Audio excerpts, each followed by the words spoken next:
Han Tai did not want this job. He was an engineer. He fixed broken machines and built new ones. He did not smile at royalty or bow at the correct angle or remember which fork to use at fancy dinners. But Captain Unipark had asked him personally, and he could not say no to her. "You are good with people," she had told him in her office aboard the Horizon's Edge. "The Valanthi diplomats are too stiff. The princess is bored. She needs someone real." "I am an engineer," Hante had replied. "And now you are a cultural liaison. Congratulations." That was 3 weeks ago. Now Hantai stood in the polished halls of the diplomatic station orbiting Valanthi Prime, waiting for a princess he had never met. The station was beautiful in a cold way. Everything was white and silver and too clean. It made him feel dirty just by standing there. The doors opened with a soft sound. Princess Sarah of Valanthi walked through, followed by 2 guards and a young female attendant. Hantai had seen pictures of Valanthi people before, but pictures did not prepare him for the real thing. Her skin was silver, not gray, but truly silver, like moonlight made solid. Her eyes were violet and seemed to glow from within. She was tall and thin and moved like water flowing downhill. She was also clearly annoyed. "Another guide," she said.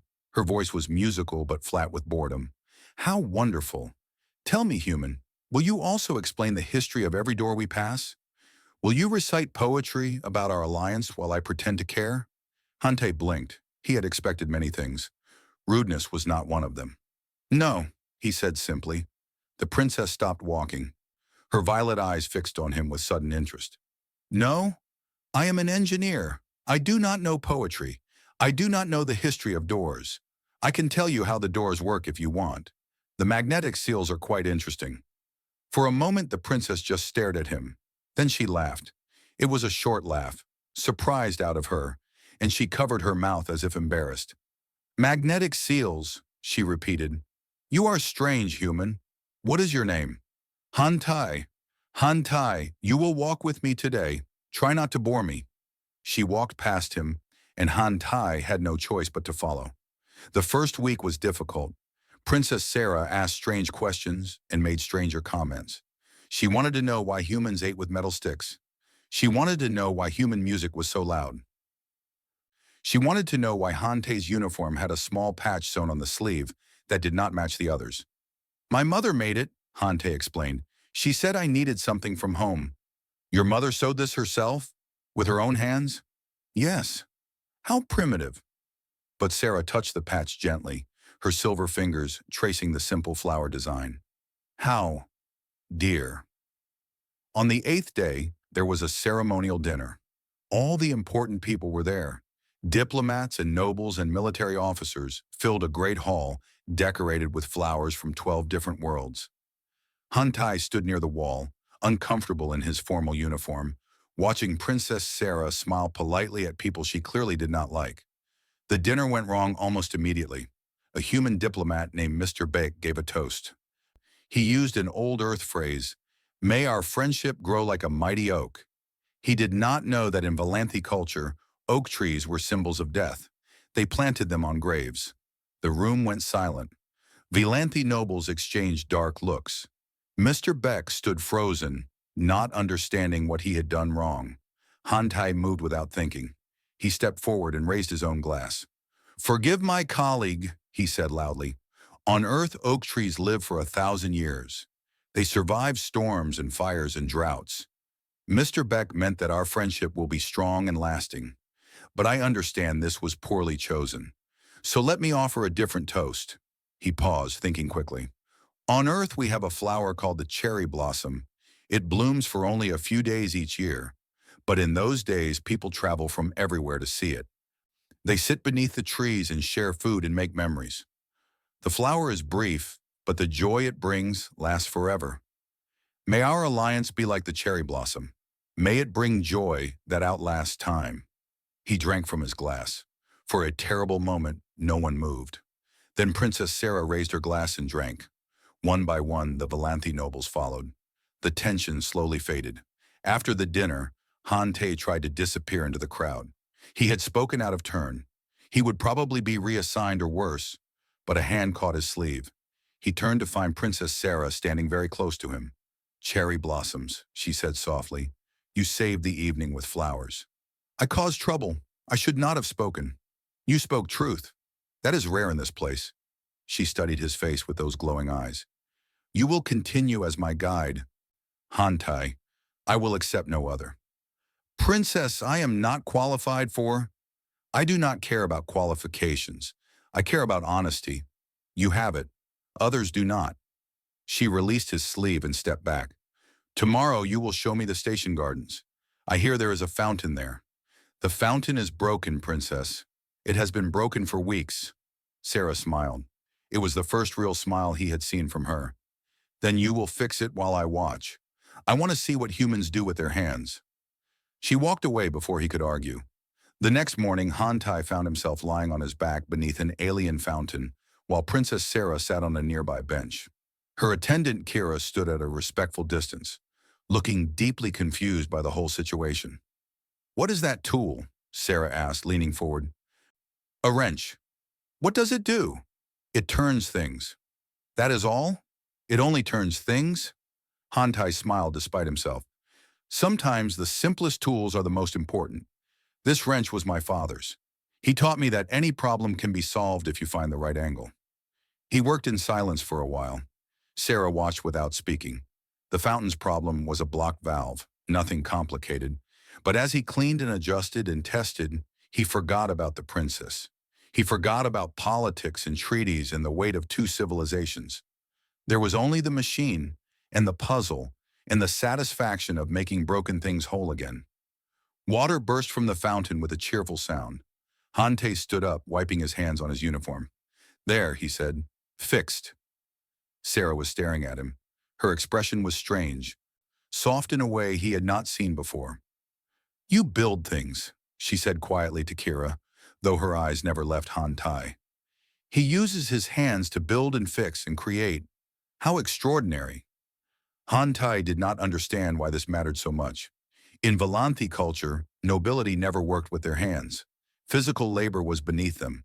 To see a person actually make something, fix something, create with their own fingers, it was almost magical to her. But Hantai did not know this yet. He only knew that the princess was looking at him differently now, and somewhere in his chest something shifted that he could not name. 3 more weeks passed. Princess Sarah requested Hantai for every tour, every meeting, every public appearance. The diplomats whispered about it.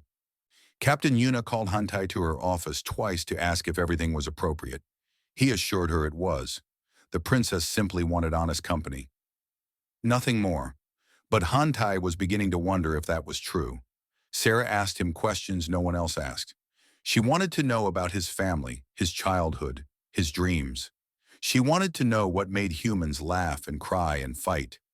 She listened to his answers with an intensity that made him uncomfortable. Why do you care about these things? He asked her one afternoon as they walked through the station's observation deck. Stars filled the windows like scattered diamonds. You are a princess. You will never live like a human. That is exactly why I care, Sarah replied. I have lived in palaces my whole life.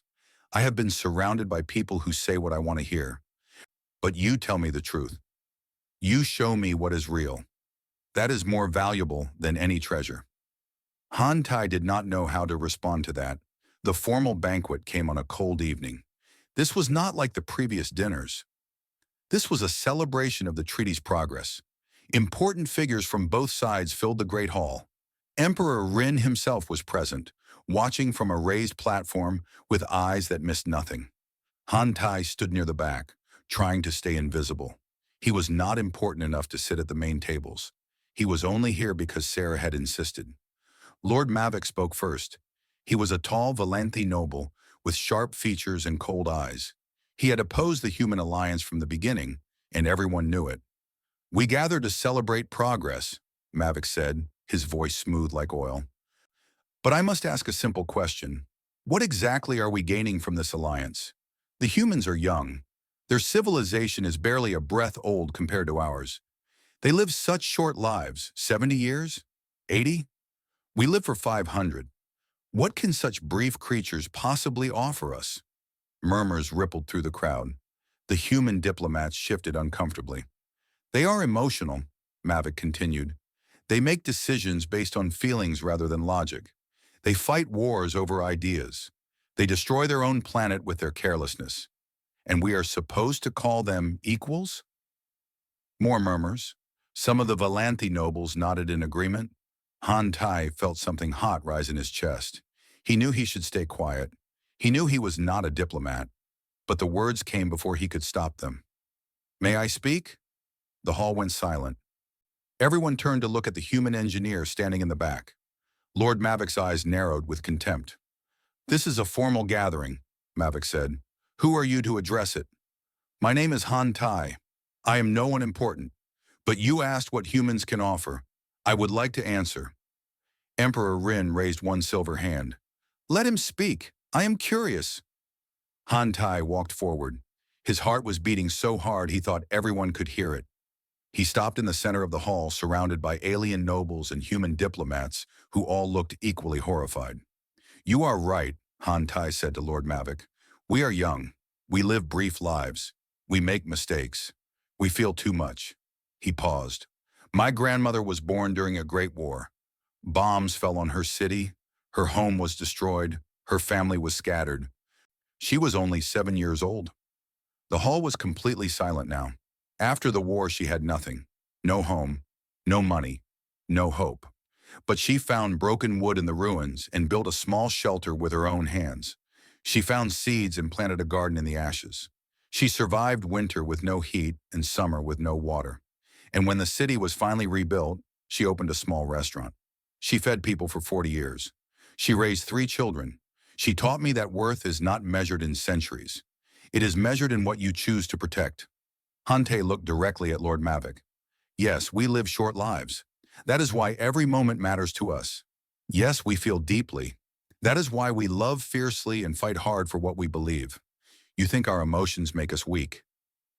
But it is our emotions that make us get up every morning and try again, even when everything seems hopeless.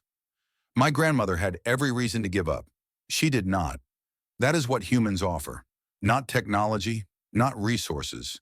We offer the stubborn refusal to stop trying. He stopped speaking. The silence stretched on and on.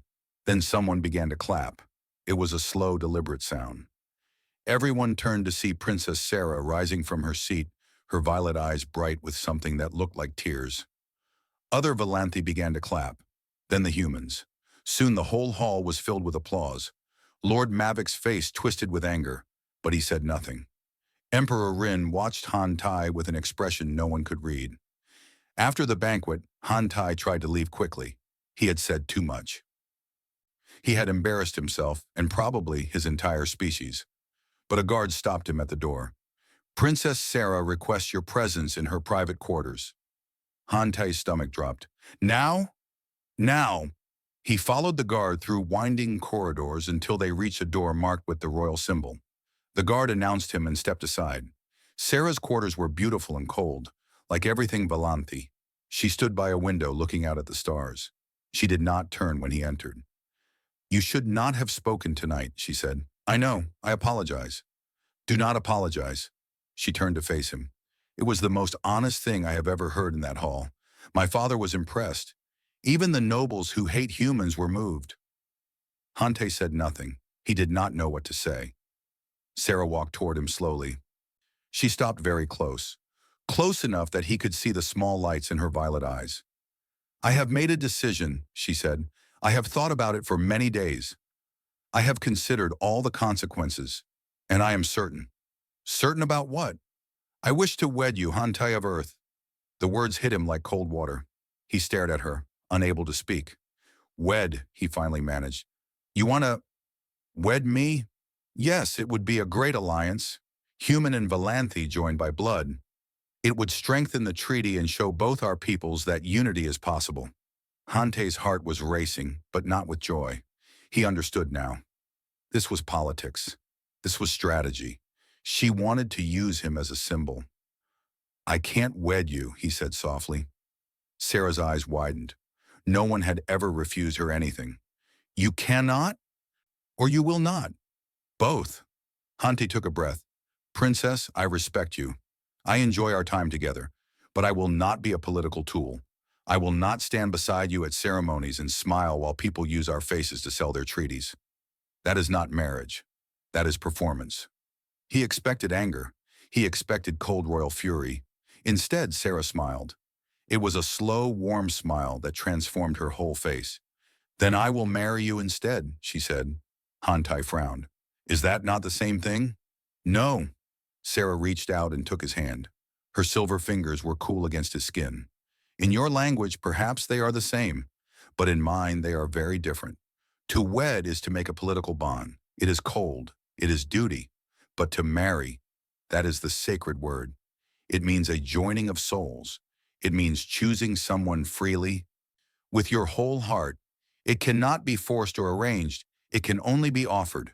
She squeezed his hand. I am not asking you to be my political partner, Hantai. I am asking you to be my husband. I am asking because I choose you. Because you are the first person who ever told me no without fear. Because you fixed a fountain while I watched and made it look like magic. Because you spoke of your grandmother and made a room full of nobles feel something real. Hante could not speak. His throat was tight with emotions he could not name. You do not have to answer now, Sarah said gently. I know this is sudden. I know there will be problems, but I wanted you to know the truth. I want you, not for politics, for myself. She released his hand and stepped back. Think about it. Take all the time you need. Whatever you decide, I will respect it. Hantai left her quarters in a daze. He walked through the empty corridors without seeing them. His mind was spinning with questions and fears, and something else, something warm that he was afraid to name. He did not know it yet, but his answer was already forming in his heart. News traveled fast among the stars. By morning, everyone knew. Princess Sarah had declared her intention to marry a human. Not just any human. A simple engineer with no title, no wealth, no political power. The diplomatic station exploded with gossip. Valanthi nobles gathered in small groups, whispering with shock and outrage. Human officials tried to understand what this meant for the treaty. Hantai sat in his small quarters aboard the horizon's edge, staring at the wall. He had not slept. Every time he closed his eyes, he saw Sarah's face. He heard her voice saying those impossible words. A knock at his door made him jump. Come in! Captain Una Park entered. She was a small woman with sharp eyes and a face that rarely showed emotion. Right now, she looked worried. I have been getting calls all morning, she said without greeting. The Valanthi Council wants to know if you somehow tricked the princess. Earth Command wants to know if this will help or hurt the treaty. And Lord Mavic has formally protested your presence on the station. I did not ask for any of this, Hantai said quietly. I know. Una sat down across from him. Tell me the truth, Hantai. What happened between you and the princess? Nothing inappropriate. We talked. She asked questions about humans. I answered honestly. That is all. That is all? She wants to marry you because you answered questions. Hantai rubbed his face with both hands. She said I was the first person to tell her no without fear. She said she chose me because I was honest. Una was silent for a long moment. What are you going to do? I do not know. I tried to refuse her. She just changed the words. You could refuse again. More firmly this time. I could. Hantai looked at his captain.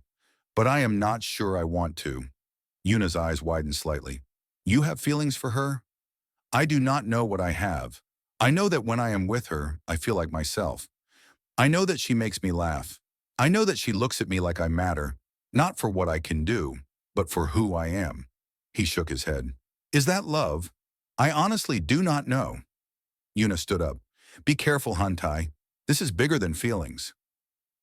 This is two civilizations watching your every move. One wrong step could destroy everything we have built here. I know. Do you? Because right now, you look like a man who is thinking with his heart instead of his head. She left without another word. That afternoon, Hantai received a summons. Not from Sarah, but from Lord Mavic himself. Against his better judgment, he went. Mavic's quarters were dark and cold. The noble sat in a high chair that looked almost like a throne. His silver face twisted with disgust as Hantai entered. So you are the human who has bewitched our princess, Mavic said. His voice dripped with contempt. I expected someone more impressive. I have not bewitched anyone. No. Then explain how a creature like you has convinced a royal daughter to abandon her duty to her people. Hantai kept his voice calm. Princess Sarah makes her own choices. I have tried to refuse her. Try harder. Mavic leaned forward. Leave the station. Return to your ship and never speak to her again. If you do this, I will ensure your career advances. You will return to Earth a hero. But if you stay, he let the threat hang in the air. Are you threatening me? I am offering you a choice, a wise choice. Humans and Valanthi do not belong together. We are too different. This alliance is a mistake, and your relationship with the princess is a disease that will spread if not stopped. Han Tai felt his anger rising, but he kept it controlled. I will not be bribed or threatened. If Princess Sarah chooses to change her mind, that is her decision. But I will not run away because you find me offensive. Mavic's eyes went cold. Then you have chosen your path, human. Remember this moment when everything falls apart. Han Tai left without looking back. That night, in a dark corner of the station, Lord Mavic made a different kind of call. His communication device connected to a distant ship hidden in the asteroid belt. The treaty moves forward despite my efforts, Mavic said. The humans are too stubborn, and now the princess has complicated everything. What do you want us to do? The voice on the other end was rough and cruel. It belonged to Commander Vex of the Krath Syndicate, pirates and raiders who had long been enemies of both humans and Valanthi. I want you to attack the station. Attack a diplomatic station? That would start a war. Exactly, yours, but not between Korath and Valanthi. I will arrange for evidence that blames the humans. Their own allies will turn against them. The treaty will die, and the princess will see what kind of creatures she has allied herself with. There was a long pause. What do we get in return? Free passage through the Valanthi shipping lanes for 10 years. No questions asked. You have a deal, Lord Mavic. When do you want this done? Soon, before the treaty is signed. And Commander, make it look convincing. The communication ended. Mavic smiled in the darkness. Everything was falling into place. Han Tai found Sarah in the station gardens the next evening. He had come to talk, to try once more to make her understand the problems with her choice. But when he saw her, the words died in his throat. She was crying. Princess Sarah sat alone on a stone bench, her silver face wet with tears. She did not see him approach. She was lost in her own pain. Han Tai had never seen her like this. She was always composed, always controlled. To see her broken like this made something in his chest hurt. Princess? He said softly. She looked up, startled.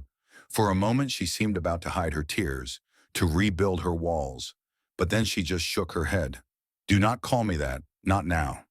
What happened? My father, the council, everyone. She wiped her face with her sleeve, a human gesture she must have learned from watching him. They say I am being foolish. They say I am embarrassing the Empire. My own sisters will not speak to me. Lord Mavic has convinced half the court that I have lost my mind. Hante sat down beside her. He did not touch her. He just sat there, present and quiet. Why did you choose me? He asked after a long silence. There are Valanthi princes, nobles, warriors. Anyone would be better for your reputation. Sarah laughed bitterly. My reputation. Do you know what my reputation is? The quiet princess, the obedient daughter, the one who smiles and nods and never causes trouble. She turned to face him. I have never chosen anything in my life. My clothes are chosen for me. My words are written for me. My future was planned before I was born, and I accepted it because I thought that was what princesses do. She took a shaky breath. Then I met you, and you fixed a fountain. Such a small thing, but you did it yourself with your own hands because it needed to be done. No one told you to. No one would have blamed you if you had not. You just saw something broken and made it whole. Her violet eyes met his. I want to be like that. I want to choose my own life. I want to fix what is broken, even if no one tells me to. And I want to do it with you beside me, not because of politics, because you make me feel like I can be more than what they made me. Hante did not speak. He did not have words for what he felt. So instead, he reached out and took her hand. Her silver fingers closed around his. They sat together in the garden, saying nothing, as the stars turned slowly overhead. He had come to refuse her again, But sitting there in the quiet darkness, holding her hand while she cried, Han-Tai realized something important. He did not want to refuse anymore. He wanted to stay. He wanted to protect this strange, beautiful princess who had somehow seen something in him worth choosing. He wanted to fix broken things together and watch her smile when they worked. The universe was about to fall apart around them.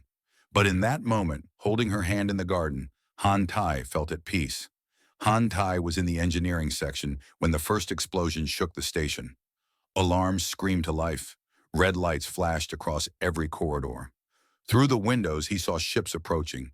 Dark vessels with no markings, firing weapons at the station's shields. "All personnel to emergency stations," a voice announced over the speakers. "This is not a drill. We are under attack." Han-Tai ran. He pushed through crowds of panicking people, both human and Volanthi. His mind was focused on one thing only: finding Sarah. He had left her in the gardens just an hour ago. She was supposed to be safe. The station shook again.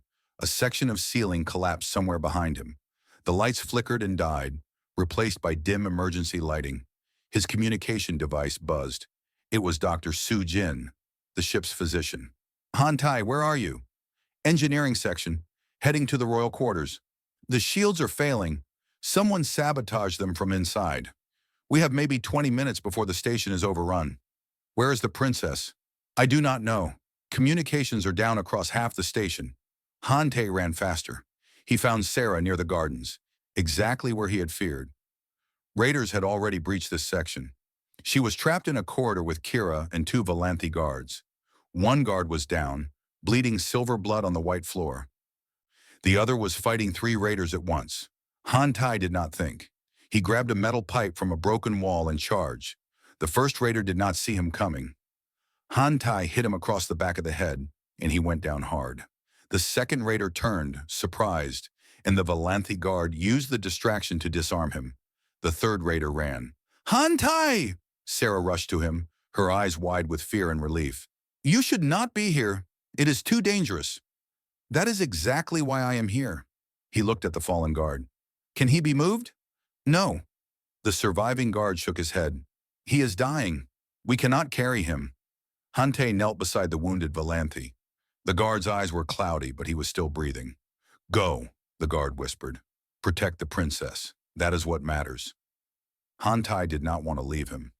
But he knew the guard was right. He stood and took Sarah's hand. "We need to reach the hangar. There are emergency shuttles there." "The corridors are full of raiders," Kira said. Her voice was shaking. "We will never make it." "We will make it," Han-Tai said firmly. "Stay close to me. Do exactly what I say." They moved through the station like ghosts. Han-Tai led them through service corridors and maintenance tunnels, paths he had learned while fixing the station systems. The raiders did not know these routes. They were focused on the main areas, looting and destroying. Twice they had to hide while enemy soldiers passed. Once they heard screaming from somewhere nearby, and Sarah grabbed Han-Tai's arm so hard it hurt. "We cannot help everyone," he whispered to her. "We can only help who we can. It is not enough. It never is. But we keep moving anyway." They reached a junction near the hangar. Dr. Su Jin was there, along with 5 other humans and 2 Volanthi civilians. She had bandaged wounds on her arm and a wild look in her eyes. "Han-Tai, thank the stars." She saw Sarah and her face changed. "Princess, you are alive." "Thanks to him." Sarah looked at Han-Tai with an expression that made his heart ache. "The hangar is ahead," Sujin said. "But we have a problem. The main doors are jammed. Something is blocking them from the inside." "Jammed or locked?" "Jammed. The explosion damaged the tracks." Han-Tai nodded. "I can fix it, but I need time." "We do not have time. Raiders are sweeping this section. They will be here in minutes." "Then you need to give me those minutes." They reached the hangar doors. Han-Tai dropped to his knees and began working on the access panel. His hands moved automatically, years of training guiding him even as his mind raced with fear. Behind him, he heard the others preparing. The Volanthi guard took position near the corridor entrance. Sujin gathered the civilians and moved them to cover. "How long?" Sarah asked, kneeling beside him. 5 minutes, maybe more." "You have 3. Han-Tai worked faster. The raiders found them in 2 minutes. 3 soldiers came around the corner, weapons raised. The Volanthi guard engaged them immediately, his blade flashing in the dim light. "Keep working," Sujin said. She grabbed a fallen weapon and moved forward. "You are a doctor," Hantai called out. "You should stay back." "I am human." She raised the weapon. "We do what needs to be done." The fight was brief and brutal. The Volanthi guard was skilled, but he was 1 against 3. He fell before Hantai could finish his work, a raider blade in his chest. Sujin screamed and fired. Her shots were wild, untrained, but one of them hit. A raider went down. The other 2 turned toward her. "Sujin, get back!" She did not move. She kept firing, kept pulling the attention of the raiders toward herself. She was not a warrior. She had never held a weapon before today, but she stood her ground. One of the raiders reached her. Hantai saw the blade rise, and then Sarah was there. The princess moved like water, like wind, like something too fast for human eyes. She had taken the fallen guard's weapon. In 3 movements, she had disarmed the raider and brought him down. Hantai stared. He had never seen anything like it. "The door," Sarah said calmly. Silver blood spattered on her white dress. "Finish it." He finished it. The hangar doors groaned open. Inside were 3 emergency shuttles, small but intact. Hantai ushered everyone through, counting heads as they passed. "That is everyone. Go!" They ran for the shuttles, but as Hantai reached the launch controls, he stopped. "What are you doing?" Sarah called from the shuttle door. "We need to leave." "The launch mechanism is damaged." Hantai examined the controls with growing horror. "The bay doors will not open automatically. Someone has to hold the manual release while the shuttles launch. Then hold it and then join us." "That is not how it works. The release has to be held the entire time. If I let go, the doors close." Sarah understood immediately. Her face went pale, silver fading to almost white. "No. Get on the shuttle, Sarah." "No, I will not leave you here." "You have to. Your people need you. The Alliance needs you." He walked to the manual release, a simple lever on the wall. He gripped it with both hands. "Hantai." Sarah was at his side now, grabbing his arm. "Do not do this. There has to be another way." He looked at her. His eyes were calm, almost peaceful. "This is what humans do, Princess. We hold on." He pulled the lever. The bay doors began to open. "Now go, please." Tears were streaming down her silver face.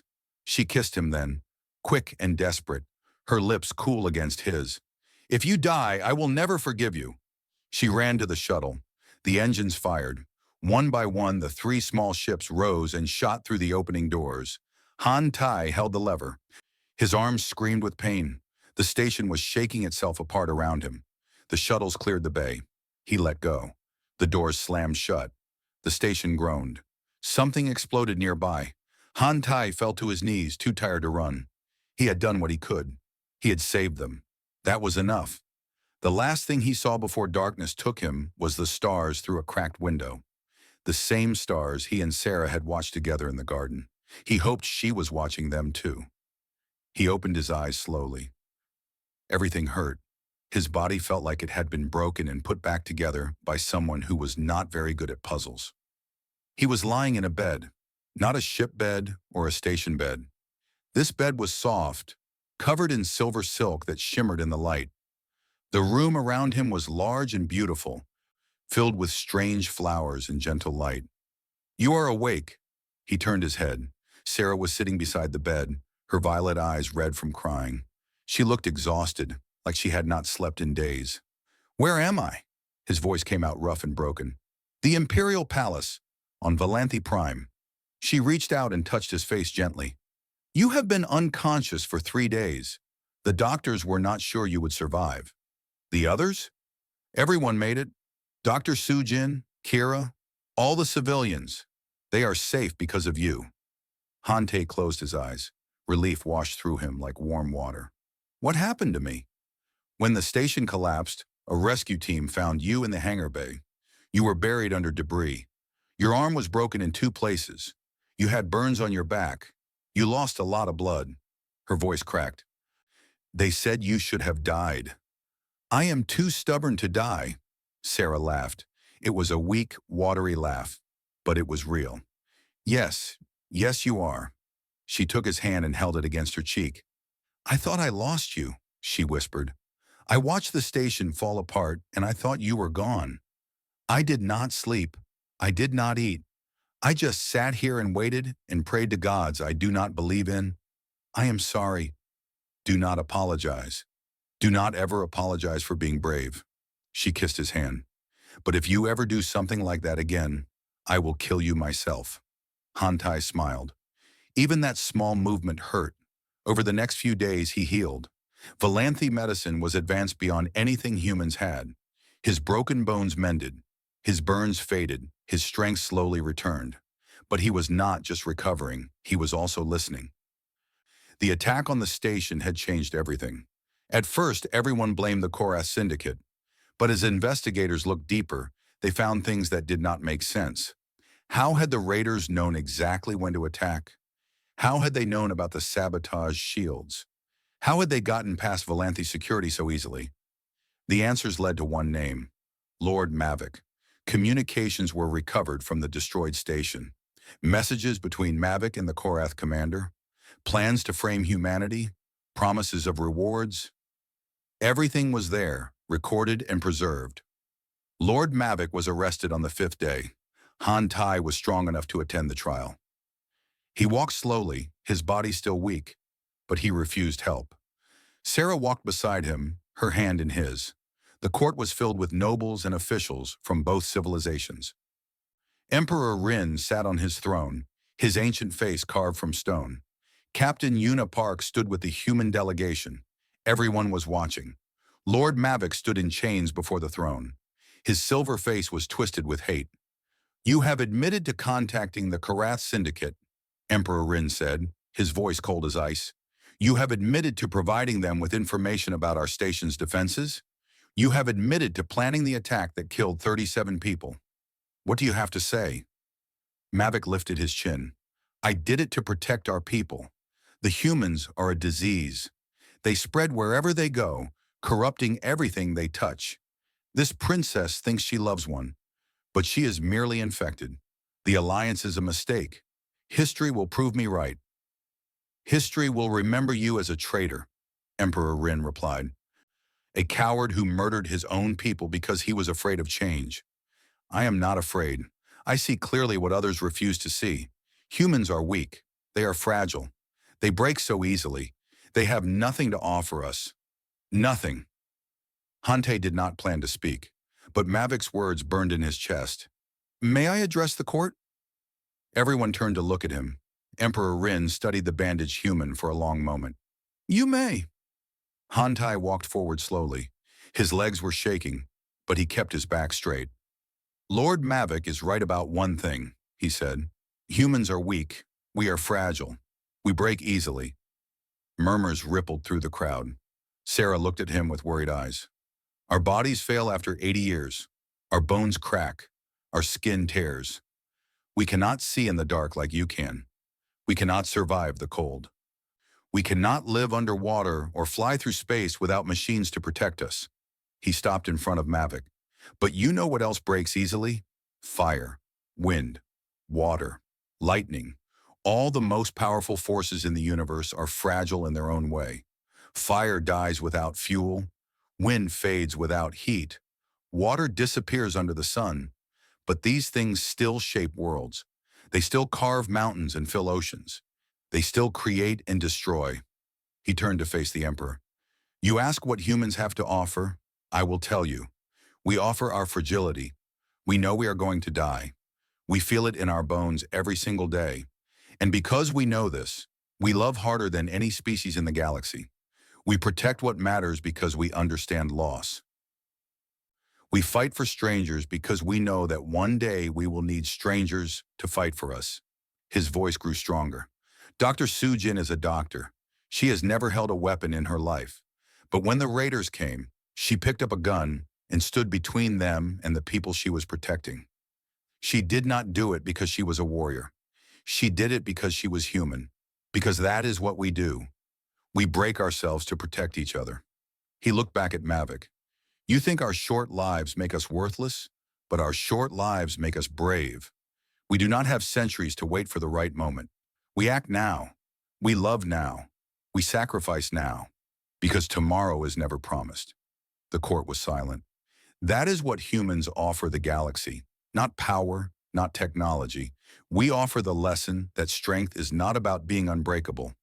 Strength is about breaking and getting up anyway.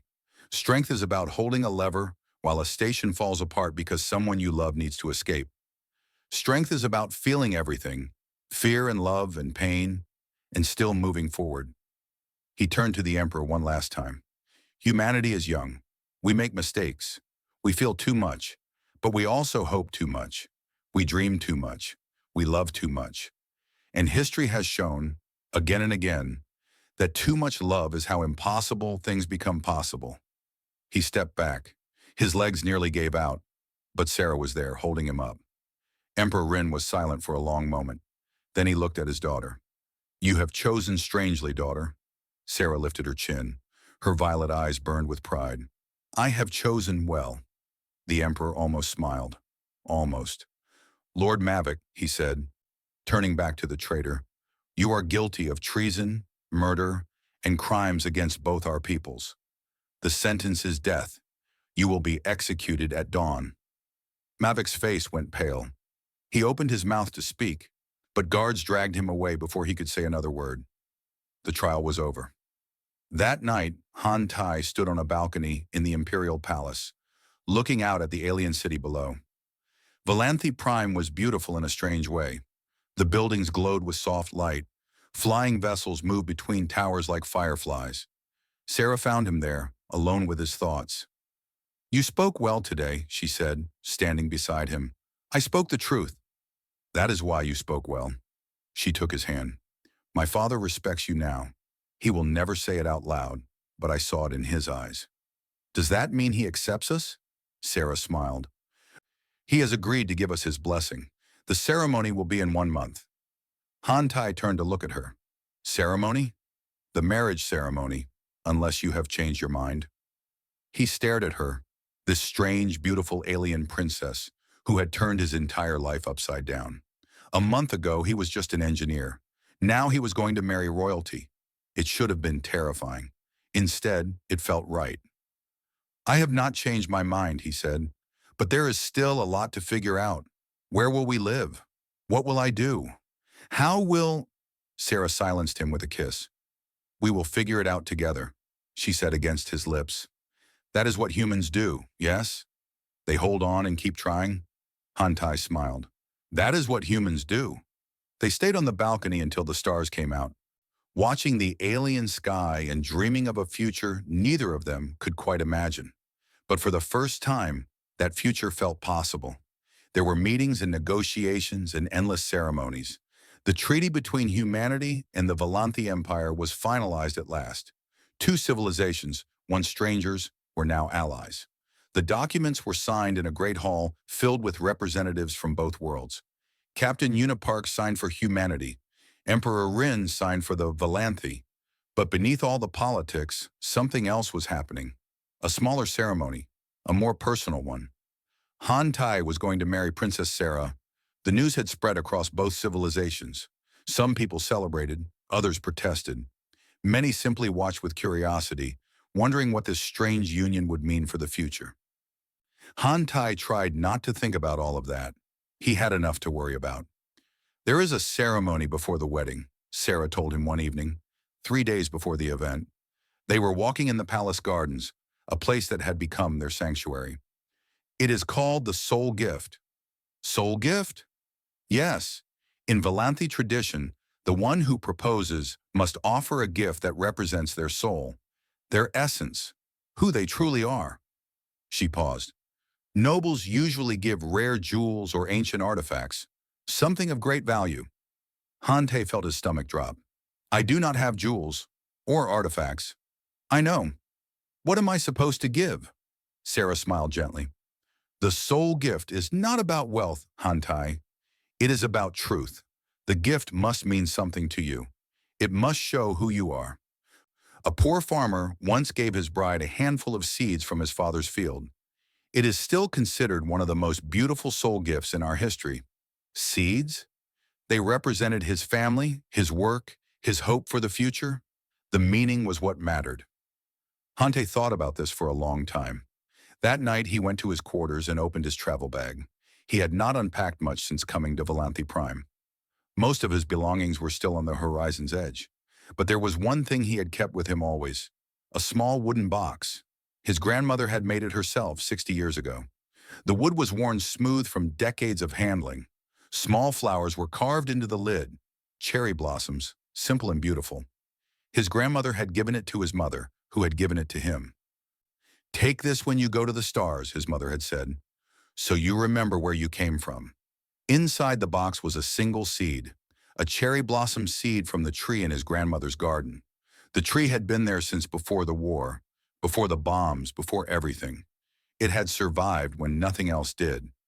Han Tai held the box in his hands and felt the weight of his family's history. This was his soul gift. The ceremony took place in the Crystal Hall, the most sacred space in the Imperial Palace. The walls were made of something that looked like glass but felt alive, shifting colors in the light. 1,000 Volanthi nobles filled the room, their silver faces watching with a mix of curiosity and skepticism. Han Tai stood alone at the center of the hall. He wore a simple human suit, black, clean, nothing fancy. He had refused the elaborate clothes the palace staff had offered.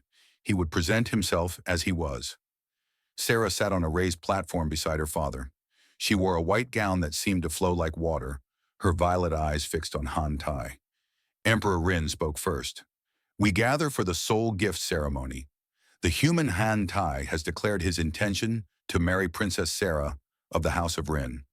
Before this union can proceed, he must offer proof of his soul, his essence, his truth." The emperor looked at Han Tai with unreadable eyes. "Human, present your gift." Han Tai walked forward. His hands were shaking slightly, but he kept them steady. He stopped before the platform and bowed. "I am not a wealthy man," he said, his voice carrying through the silent hall. "I have no jewels, no artifacts, no treasures that your people would value." Murmurs spread through the crowd. Some nobles shook their heads. This was what they expected from a human. "But I have something else." Han Tai held up the wooden box. It looked pathetically small in the grand crystal hall. "My grandmother made this box with her own hands. She was born during a war that nearly destroyed our people. She lost everything: her home, her family, her hope. She was only a child." He opened the box. After the war, she found a single seed in the ruins of her family's garden, a cherry blossom seed. She planted it in the ashes of her destroyed home. Everyone told her it would not grow. The ground was poisoned, the air was sick. Nothing good could survive. He lifted the seed between his fingers. It was so small, so fragile. But she planted it anyway, and she waited. And one spring, the tree bloomed. Pink flowers covered the branches. People came from everywhere to see it. They sat beneath the tree and remembered what beauty looked like. That tree still stands today. It has survived for almost a century. He looked at Sarah. "This seed is from that tree. It represents everything I am. My family, my history, my hope. It is small and fragile, just like humans. It might not survive being planted in alien soil, but it carries the possibility of beauty, of life, of a future." He knelt before the platform. "Princess Sarah, you asked me to marry you. I refused at first because I did not understand what you were offering. I thought you wanted a political tool. Instead, you wanted a partner, a soul to stand beside yours." Tears were forming in Sarah's eyes. She did not try to hide them. "This is my soul," Han Tai said, holding out the box. "It is small. It is brief. It blooms for only a few days each year. But in those days, it is the most beautiful thing in the world. That is what I offer you. Not wealth, not power, just the promise that I will bloom for you, for however long I have, with everything I am." The hall was completely silent. Emperor Rin stared at the tiny seed in the human's hand. For a long moment, no one moved. Then Sarah stood. She walked down from the platform slowly, her white gown trailing behind her. She stopped in front of Han Tai and took the wooden box from his hands. "I accept your soul gift," she said, her voice thick with emotion.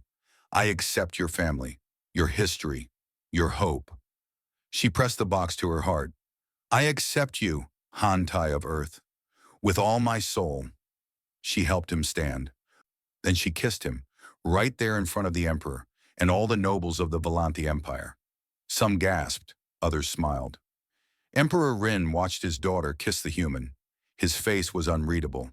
But when they finally parted, he spoke. The soul gift has been offered and accepted. The marriage may proceed. He almost smiled. Almost. Captain Yuna Park stood in the crowd, trying very hard not to cry. Beside her, Dr. Sujin was not even trying. Tears streamed down her face.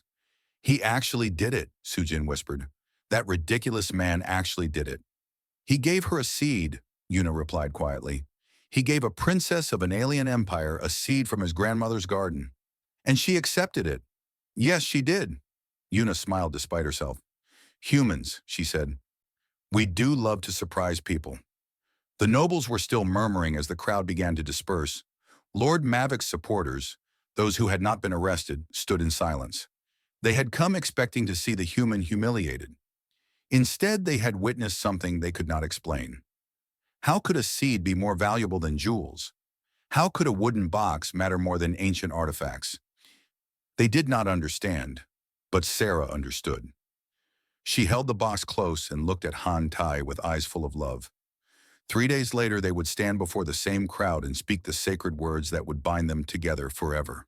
But in that moment, in the crystal hall, surrounded by silver faces and shifting light, they were already married in every way that mattered. Their souls had already chosen each other. Everything else was just ceremony. The journey took 3 weeks on a diplomatic vessel. Sarah spent most of the trip staring out the windows, watching the stars change as they crossed the space between civilizations. She had never left Volanthi territory before. Every new constellation was a wonder. You seem nervous, she said to Han Tai on the final day of the journey. I am. He stood beside her, watching Earth grow larger in the window, a blue and green ball covered in clouds. His home. My family is different from what you are used to. Different how? They are loud. They will ask you many questions. My mother will try to feed you too much. My aunt will definitely say something embarrassing about me. And my younger brother will probably try to show you every photograph from my childhood. Sarah laughed. That sounds wonderful. You say that now. Earth was chaotic in ways Han Tai had forgotten. After months in clean Volanthi spaces, the noise and color of his home planet were almost overwhelming. The shuttle landed in Korea, at a small port outside the city where his family lived. His mother was waiting. She was a tiny woman with gray hair and bright eyes. When Han Tai stepped off the shuttle, she ran to him and pulled him into a hug so tight he could barely breathe. My son, she said in Korean, you are too thin. Have they been feeding you? Those aliens better be feeding you. Mother, I am fine. You do not look fine. You look tired. She pulled back and looked past him. Where is she? Where is this princess who stole my son? Sarah stepped forward nervously.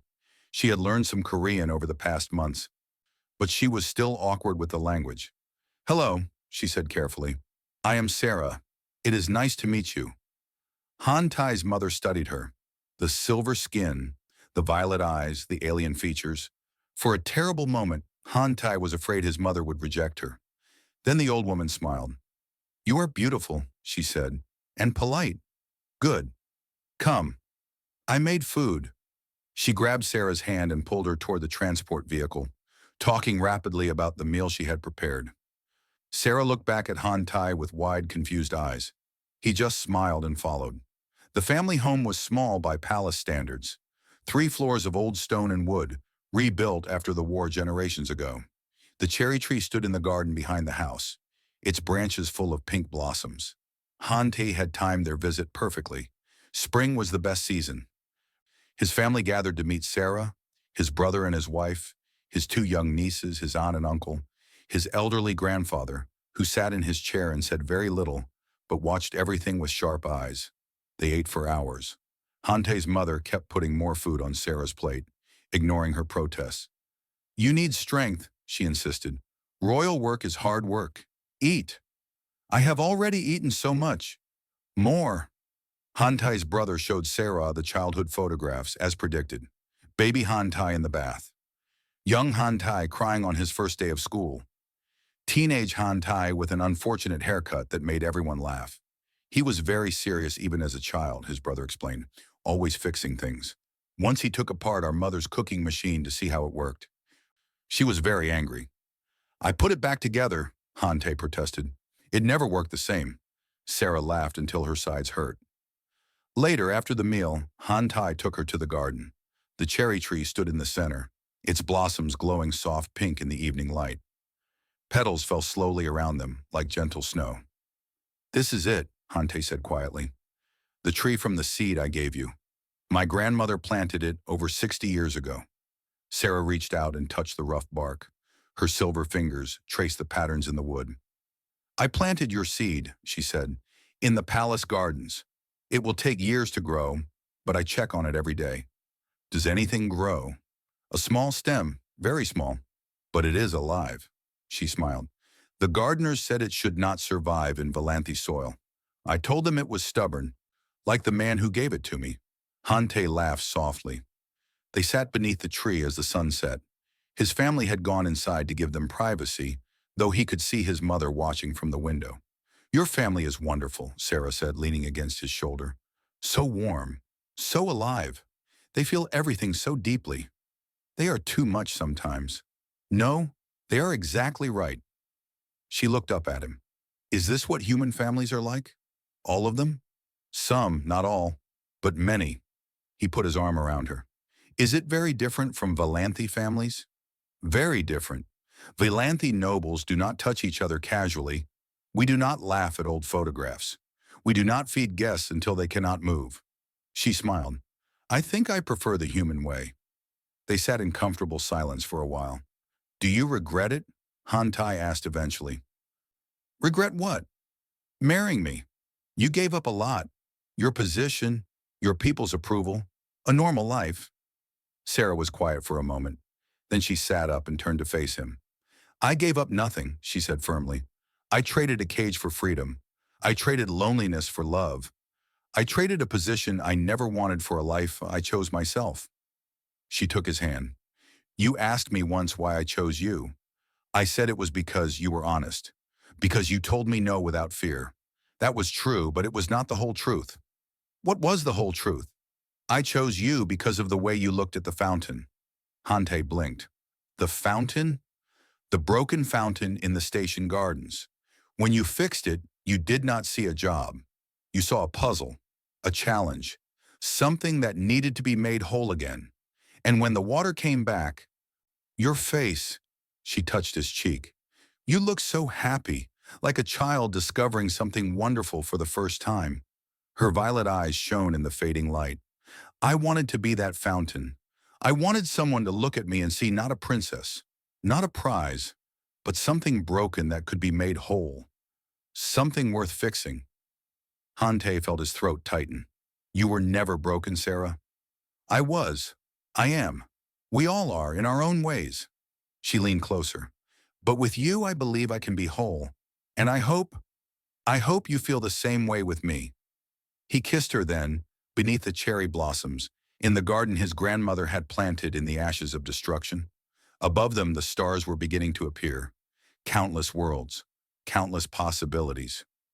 The galaxy thinks humans are small, Sarah said when they parted. We are, Hantai agreed, but you love bigger than your size. We try to. She smiled and rested her head on his shoulder again. Teach me, she said. Teach me to love like a human, to feel everything, even when it hurts, to hold on when everything falls apart, to find beauty in brief things. Hantai held her close. It takes a lifetime to learn, he said. Then we better start now. The cherry blossoms fell around them in the growing darkness. Tomorrow they would return to the stars. They would face new challenges, new enemies, new questions that had no easy answers. But tonight, they sat together beneath his grandmother's tree. Two souls from different worlds who had somehow found each other. And that was enough. Above them, the stars burned bright. Countless civilizations watching the universe unfold.